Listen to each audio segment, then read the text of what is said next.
Bitch, I'm Handsome started because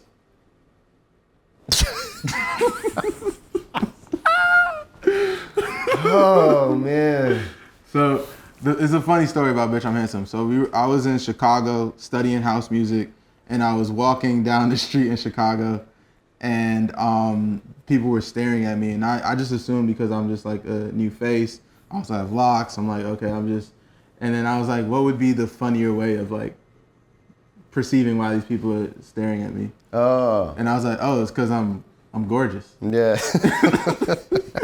So like I remember doing the scratch vocal and I sent it, and I didn't think you were gonna like it actually. Oh wow. And then you called me and you were like, nah, that's Yeah, cool. yeah. And that's fun. So that's how like that came about. It was just like me just bullshitting in the streets of Chicago. That's really funny. I didn't even know that story.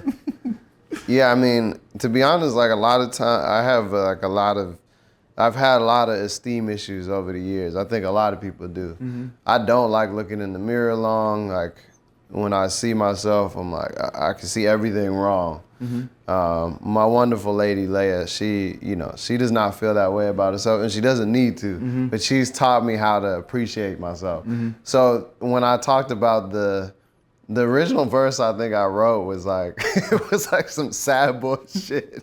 It was about feeling ugly as shit. Mm-hmm.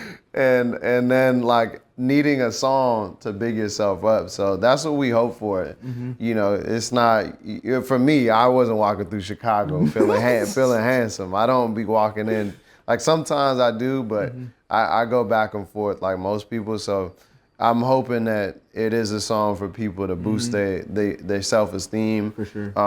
And not limited to like heterosexual males, right? Mm-hmm. Just because we are. I think this extends to women. I think studs, Paris, my barber, was bumping it. Mm-hmm. I think this extends to the queer community. Mm-hmm. We could just see everybody just feeling handsome for a moment, you know what I mean?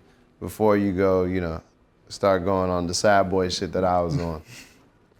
So MaJo was originally passed to me through Mr. Easy. Mr. Easy and I were working on a record for 85 to Africa called Zodi, produced by Nana Kwabena. And in between takes, he was like, shoot me Johns on WhatsApp. And so he shot me a song that C Nati, big up C, that he penned.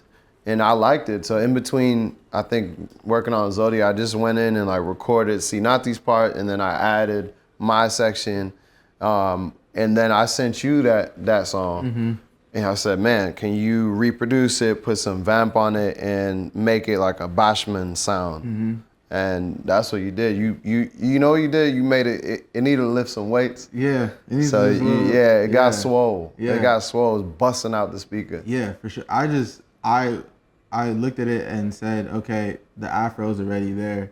Let me make this a proper dancehall song. Yeah. And so that fusion makes it's a hard hitting record. It's really fun. I really enjoy that record a lot. Yeah.